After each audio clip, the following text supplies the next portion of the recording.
Atención lo que está pasando con las ambulancias, ¿eh? Ya saben que en la provincia hay más cantidad de contagios y por lo tanto parece que no se les hace nada fácil cuando tienen que trasladar a un enfermo COVID positivo, ¿no? Así es, con toda esta información nuestra compañera Roxy Lopresti nuevamente. Roxy. Bueno, sí chicos, queremos saber qué es lo que está pasando con las ambulancias del Servicio de Emergencia Coordinado y vamos a saludar en nuestro móvil en directo a Alicia Inés Valencia, que ella es directora del Servicio de Emergencia Coordinado, y también a Gonzalo Álvarez Parma, que es especialista en terapia intensiva a cargo de COVID en el Servicio de Emergencia Coordinado. ¿Cómo les va? Buenos días.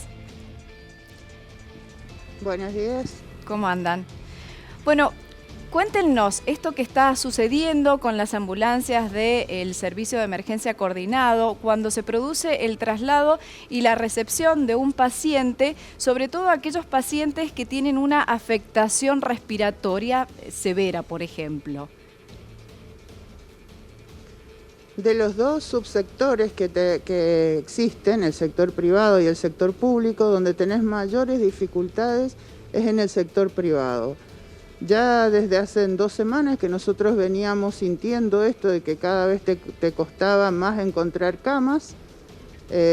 PAMI es un problema, no solamente por la cantidad de afiliados que tiene, sino por las edades, y prácticamente el viernes, yo lo había comentado, una clínica del Este, una paciente capitada en una clínica privada, no la quisieron recibir y eso lo tiene que absorber el sistema público. Ayer otra paciente también de PAMI en otra institución del Gran Mendoza, capitada en esa institución, una paciente grave, tampoco la quisieron aceptar por falta de camas y eso lo está absorbiendo el sector público, que también está complicado. ¿Cuántas horas ustedes... Dentro del sector... Sí, disculpe, ¿cuántas horas están ustedes dando vuelta para encontrar una cama? No, se demora, sí, tenés que hacer varios llamados. Hasta la semana pasada nos venía pasando esto. Este fin de semana se ha agudizado y la demora es mucho mayor, mucho mayor. Usted habla... Dentro del sector público, este fin de semana se ha estado trasladando a la zona este, al Perrupato. ¿Y qué pasa con aquellos pacientes? Sí, tenemos como un poco de delay, por eso que nos cuesta por ahí terminar la frase. Bueno, cuéntenos el tema entonces del sistema público. El sistema público este fin de semana en el Gran Mendoza costaba muchísimo conseguir camas, por eso estuvimos trasladando hasta el Perrupato. El sector privado no hay cama en ningún lado. Esto es terrible lo que está diciendo usted. Porque ¿qué hacen con los pacientes? Está complicado. Claro, ¿qué hacen con esos pacientes entonces si no los absorbe el sistema de salud pública? ¿Y qué pasa cuando lo dejan ustedes ahí al paciente en el hospital y después dónde es alojado? Porque nos han dicho que muchos están siendo alojados en las guardias. No, nosotros llegamos hasta la guardia, o sea, nuestro trabajo termina en la guardia del hospital. ¿Dónde lo ubica el hospital después? No lo sabemos. Gonzalo, ¿qué pasa con aquellos enfermos que tienen patologías crónicas y que muchos han tenido que suspender sus tratamientos, lo han suspendido y después ustedes tienen que ir a la emergencia? ¿Qué pasa con ese paciente, más allá del paciente COVID, con este otro paciente que también se presenta en el sistema sanitario? Bueno, esa es otra realidad de esta pandemia, ¿no? Las patologías crónicas que por falta de consulta se van descompensando y concurren en forma tardía a la consulta, ya sea a través del servicio de emergencia o en la consulta a través de las guardias de emergencia. Pero es otra realidad que es la otra cara de esta pandemia, ¿no? ¿Cómo han visto, digamos, modificado su trabajo desde el principio hasta lo que pasa ahora? Cantidad de traslados que hacían cuando recién comenzábamos a conocer los primeros casos y actualmente, por día. La cantidad de casos al comienzo eran muy pocos y sobre todo de poca gravedad. Los casos eran prácticamente asintomáticos u oligosintomáticos. Lo que ha pasado últimamente no solo que se ha incrementado la cantidad de casos, sino que ha aumentado la gravedad de esos casos.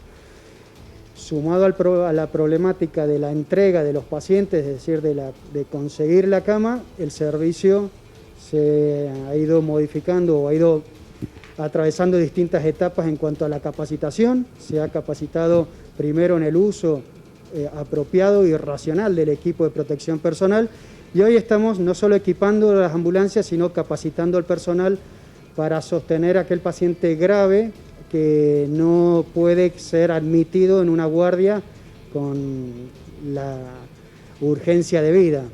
Esta es una realidad que ha pasado en varios lugares del mundo.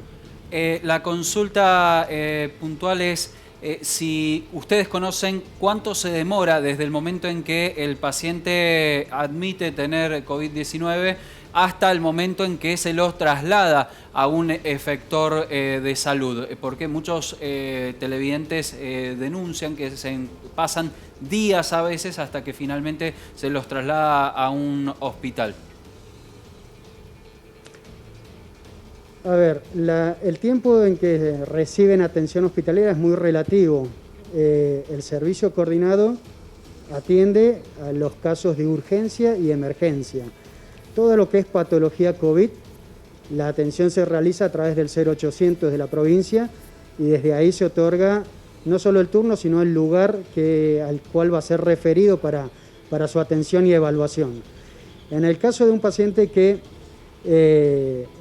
revierte mayor gravedad, es decir, que no tiene síntomas leves, bueno, es ahí donde el servicio de emergencia coordinado se hace cargo, toma al paciente y evalúa los criterios de traslados.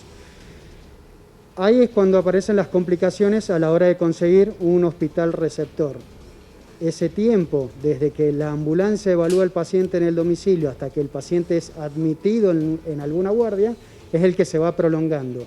Y es por eso que nos estamos preparando para soportar cada vez pacientes más graves arriba de la ambulancia. Gonzalo e Inés, cualquiera de los dos, ¿pacientes de qué edades ustedes se están trasladando ahora? Porque en su momento cuando hablábamos de mayores de 60. Bueno, ahora sabemos que el sistema sanitario está alojando a pacientes más jóvenes. Pero la mayoría sigue siendo de la tercera edad. La mayoría de los pacientes graves siguen siendo mayores de 60 años.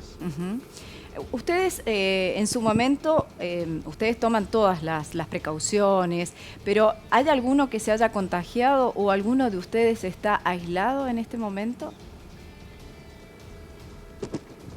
Al día viernes nosotros teníamos 17 médicos aislados y 14 choferes. Hoy tenemos 20 médicos aislados y 15 choferes.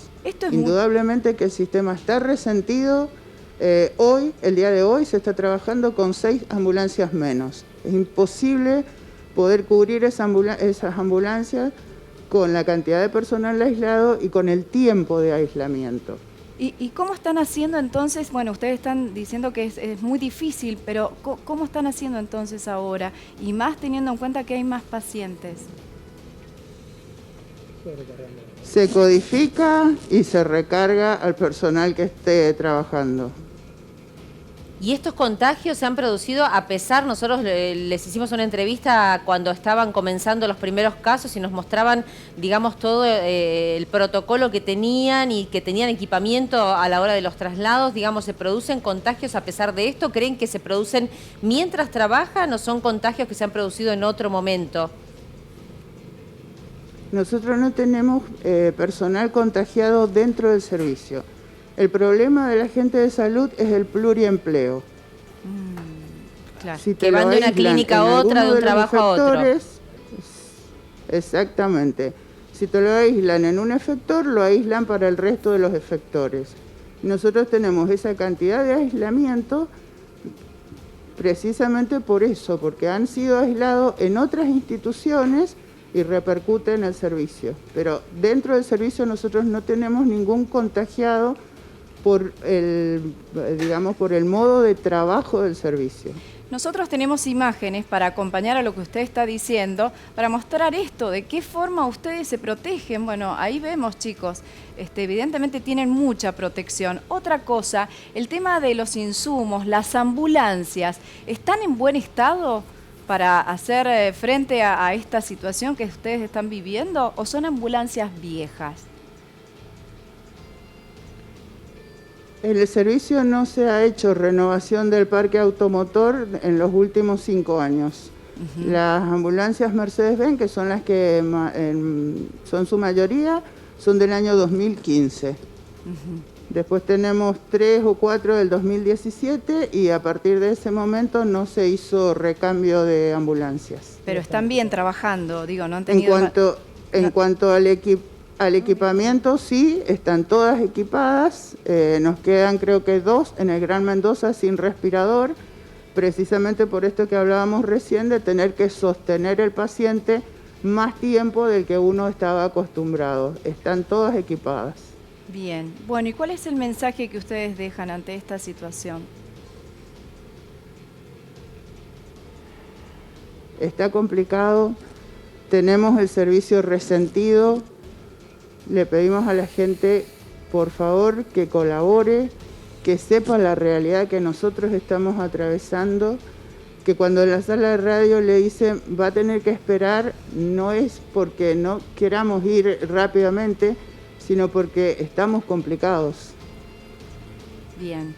Bueno, Inés, Gonzalo, muchísimas gracias por esta información. Nosotros en realidad queremos reflejar qué es lo que está pasando. No queremos dar miedo, pero sí un mensaje de concientización, porque todo depende de nosotros. Tener responsabilidad social, responsabilidad individual, ser solidarios, sobre todo para aquellos que están necesitando una cama y que evidentemente, ya lo ha dicho el gobernador, estamos al límite. Entonces, bueno, queremos sobre todo dar este mensaje, concientizar por sobre todas las cosas, chicos. Muchísimas gracias, Gonzalo y a Inés.